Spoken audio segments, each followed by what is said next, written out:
E para me acompanhar nesse clássico gastronômico, recebo um jornalista tão clássico quanto. Ele é um clássico também. Elegante no último nível. Eu estava falando com ele agora há pouco tempo, né? Que elegância é a atitude. E ele tem essa atitude. No melhor sentido da palavra, ele é elegante. E ele tem um caso de amor com a Editora Abril, onde ele trabalhou por 40 anos. E foi a partir do seu dia a dia que ele escreveu a história do Bob Tivita, o Roberto Tivita, o fundador desse império, depois do pai dele, né, que foi o seu Vitor, né, que é uma figura maravilhosa. Estou recebendo Carlos Maranhão. Obrigado por ter vindo, Maranhão. Obrigado a você, Rony, e obrigado pelas suas palavras. Pelo amor de Deus, você não falei chamar mentira. de elegante. Mas você é. Nossa, vindo de quem vem, vale. Chique no último. Muito obrigado. Bom, Maranhão, privilégio estar aqui. Meu prazer em ter você aqui. O teu livro já está por aí, frisado, e o Toninho Rosa, que você conheceu agora, que é nosso diretor comercial, aí no corredor, quando você falou, ele te mostrou o livro, ele tinha comprado já o livro. Ele estava lendo, né? Eu achei tão bacana, e anotando as coisas. Ele é um excelente leitor, ele é o leitor que o autor pede a Deus, porque ele me mostrou o livro, estava todo já anotado, com post-its e tal, ele foi ver em detalhes. Não é? Ai. O livro tá vendo, tá em todas as livrarias, né?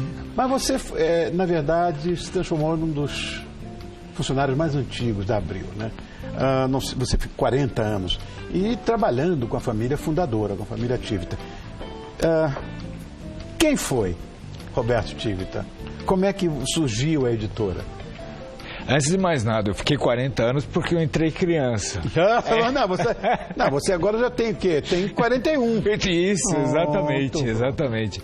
A Editora Abril oficialmente surgiu em 1950, com o Pato Dono, fundada pelo Vitor Tivita. Essa é a história oficial. No meu livro eu conto uma história um pouco diferente. Não foi seu Vitor? Quem fundou a Editora Abril, e eu mostro no livro os documentos da Junta Comercial de São Paulo, foi o irmão mais velho dele, o César Tivita.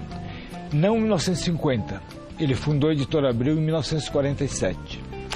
E a primeira revista da Editora Abril não foi o Pato Dono. Eu pensei que tivesse sido o Pato Dono. Todo mundo achava que sim. Foi uma descoberta minha que está no meu livro. Foi um outro gibizinho, como se chamava, com o nome de Raio Vermelho. Agora, eles esconderam, de certa forma, essa história, porque o Pato Dono tem muito mais charme e tudo. E o seu Vitor Tivita sempre se considerou o fundador da editora. Mas foi o irmão dele que começou. Ele montou na rua Libero Badaró, no centro aqui de São Paulo, e depois convenceu o irmão, que não era do ramo editorial, a vir para o Brasil. A família Tivita nasceu alguns em Nova York, outros em Milão, mas depois eles foram para a Itália, e com a ascensão do fascismo e as leis raciais do Mussolini, eles, como judeus, eles se sentiram perseguidos e voltaram para os Estados Unidos. E de lá dos Estados Unidos, que o César Tivita convenceu o Vitor Tivita a vir para São Paulo para tocar a editora que ele tinha montado, que é a Editora Abril. Antes disso, o César tinha criado a Editorial Abril, em Buenos Aires, que lançava revistas anterior, do início dos anos 40. É uma belíssima história. O Roberto, respondendo agora a sua pergunta, o Roberto entrou na história mais tarde. Ele veio com o pai e a mãe e o irmão mais novo para São Paulo. O Janca? Né? O Janca é filho do Roberto. O irmão mais novo do Roberto é o Richard. Eles têm cerca de 2 anos de diferença. Ele veio para cá, ficaram estudando no colégio americano e tudo, e depois ele entrou na universidade nos Estados Unidos. Inicialmente ele foi estudar física nuclear. Física nuclear. Porque ele achava que ele tinha o sonho de construir uma bomba nuclear. Isso estava no livro da escola. Ai, meu Deus, ali. Só que após o primeiro ano, na Universidade da Pensilvânia, ele desistiu de física nuclear porque ele achou que ele seria apenas um físico a mais. E descobriu a vocação dele no jornalismo. A ideia do livro foi dele, do Roberto Tivita. Em meados de 2012, Ele me chamou na sala dele, eu cuidava das Vejinhas. Nos últimos 20 anos da Abril, eu tive à frente da Veja São Paulo, e depois da Veja Rio e outras publicações. A Vejinha sempre foi muito generosa com o nosso trabalho aqui. Que bom. Muito obrigado. Nada, é o reconhecimento dos seus méritos. Mas ele me chamou dizendo que ele estava com uma ideia antiga de escrever as memórias dele. Que tinha desistido, um pouco por falta de tempo, um pouco por falta de vontade, mas que estava decidido. E, para minha surpresa, perguntou se eu faria junto com ele. Eu topei. Mas era um outro projeto. Aí seria as memórias de Roberto Tivita. Por um depoimento a Carlos Maranhão, pequenininho. Seria, como se diz em inglês, um ghostwriter. E é isso aí.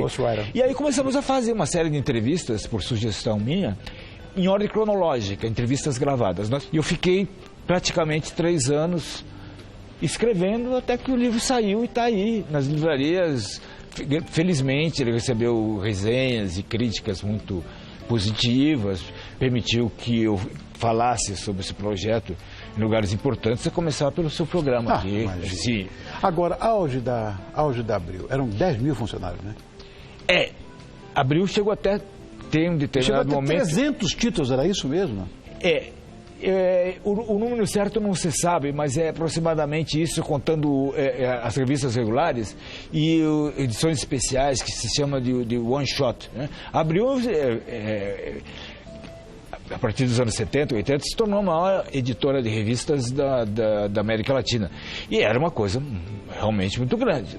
Depois as coisas mudaram, né? Com a ascensão da internet, tudo, onde quem ganha dinheiro, basicamente, é o Google, o Facebook. Né? E as revistas impressas começaram a sofrer muito. E, em terceiro lugar, você teve também uma crise dentro da editora Abril, que diminuiu muito de tamanho.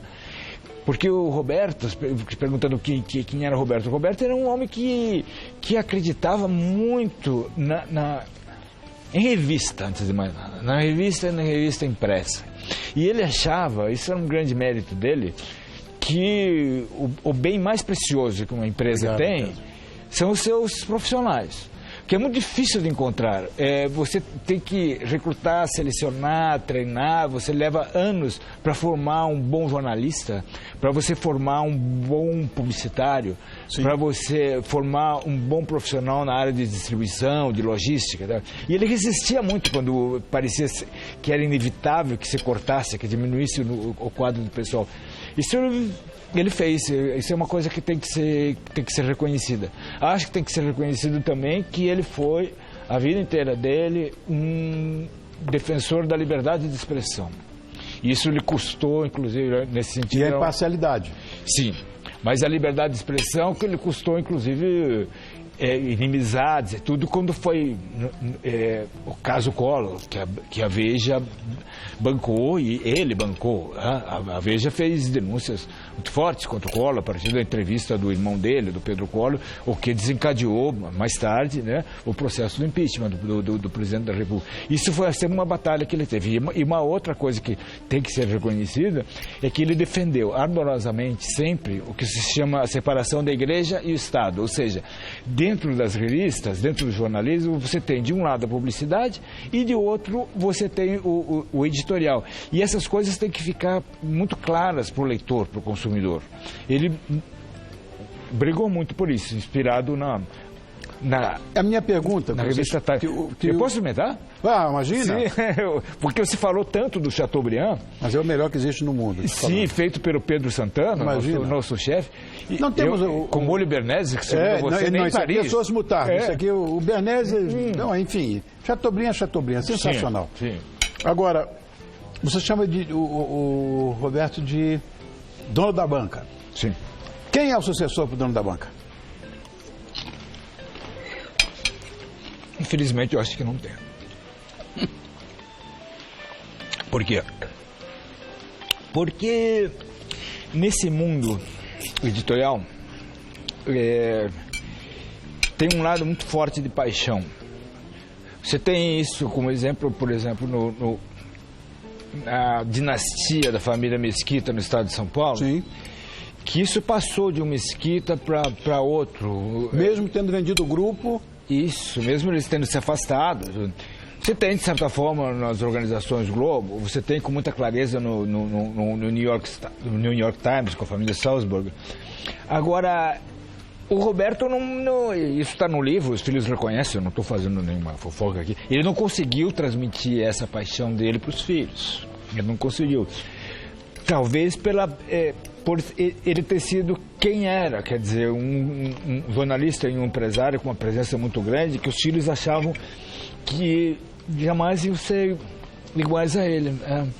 E não transmitiu essa paixão. Então, o dono da banca, a banca hoje é menor.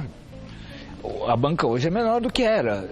Mostrar a capa do livro, eu acho que tem que mostrar, falamos muito, não mostramos a capa do livro. Ali, ó. Olha ali.